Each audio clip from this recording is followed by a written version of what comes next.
मुजफ्फरनगर के बुढ़ाना कस्बे में धार्मिक टिप्पणी के बाद अब सियासत होने लगी तेज। जहां विवादित टिप्पणी करने वाले आरोपी अखिल त्यागी को पुलिस ने भेज दिया जेल। लेकिन अब इस मामले पर सियासत की तपिश बढ़ने लगी है।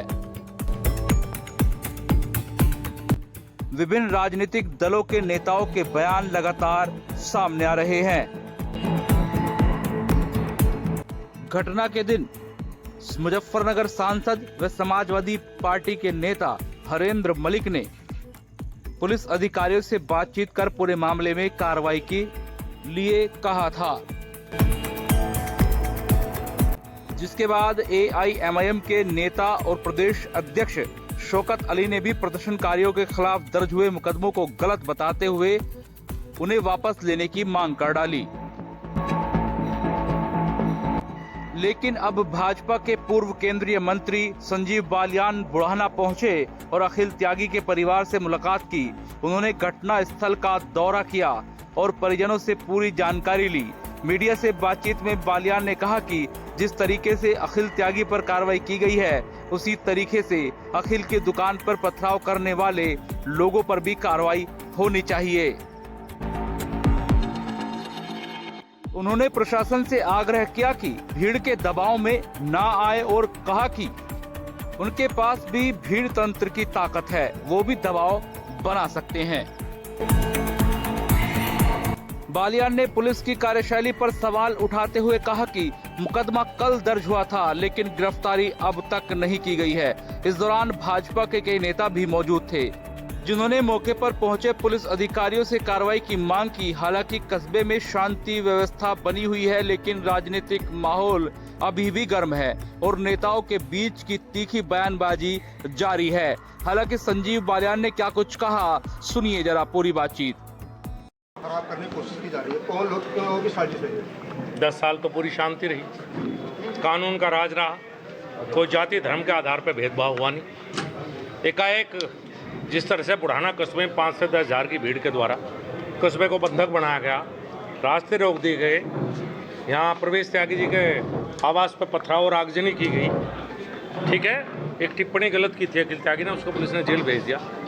लेकिन इस तरह की घटना जो हुई है ये 10 साल से मुजफ्फरनगर में सुनाई नहीं देती। पुलिस अपना काम करे, जो आगजनी करने वाले हैं, जो पथराव करने वाले लोग हैं, मुकदमा दर्ज है, उन पर भी ऐसी सख्त कार्रवाई हुई जैसे अखिल त्यागी के ऊपर कार्रवाई की गई।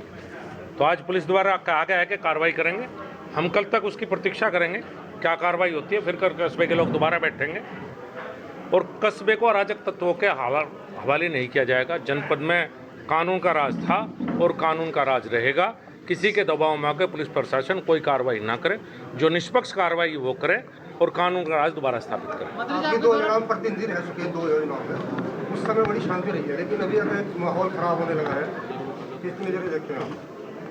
इसी नज़रिए से देखता हूँ कि जो इस तरह के अलगाववादी किस्म के लोग हैं, जो जनपद को शांत नहीं रहना चाहते, वो अपने मकसद में कामयाब हुए थे और उसी का परिणाम शायद ये आज है।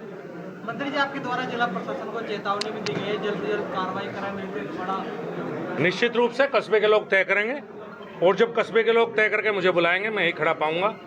जिन्हें भी दोषी हैं उनकी गिरफ्तारी निश्चित रूप से करवाई जाएगी। किसी कीमत पर किसी भी दोषी को इसमें छोड़ा नहीं जाएगा। मंत्री जी, समाजवादी पार्टी ने एक बार दंगे के आरोपी कादिर राणा की पुत्रवधू को टिकट दिया है। अब तो जनता को जवाब देना है कि इस तरह के व्यक्तियों को जनता वोट देती है नहीं देती, ये जवाब मीरापुर की जनता को देना है। और मुझे लगता है मीरापुर की जनता का जवाब बिल्कुल उचित रहेगा। ऐसे व्यक्ति को दोबारा विधायक परिवार को दोबारा विधानसभा जनता नहीं जाने देगी। मंत्री जी, अखिल त्यागी को गिरफ्तार कराने में भी किसी समाजवादी पार्टी के नेता का नाम आ रहा है कि उनके द्वारा फोन किया गया था। चर्चा है, अब मैं उस पर मेरी टिप्पणी उचित नहीं है।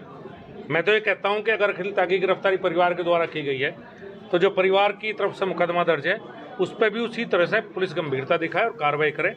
ये ना सब्जेक्ट भीड़ तंत्र एक ही तरफ है, दबाव हम भी उतना डाल सकते हैं। मंत्री जी, क्या कहेंगे, इतनी भीड़ एकदम इकट्ठा हो क्या है, क्या ये पूरी प्लानिंग के तहत? साजिश है जी, साजिश के बिना 5-10 हज़ार लोग इकट्ठा नहीं होते। ये कहीं ना कहीं ऐसी साजिश है। ऐसा नेटवर्क एक तैयार हुआ है जनपद में, इस नेटवर्क को पुलिस को देखना पड़ेगा, प्रशासन को देखना पड़ेगा, नहीं तो कभी भी इस तरह की घटनाओं को अंजाम दे सकते। अगर चेतावनी के बाद में नहीं हुआ तो फिर क्या रहेगा? ऐसा तो हो नहीं सकता ना हो।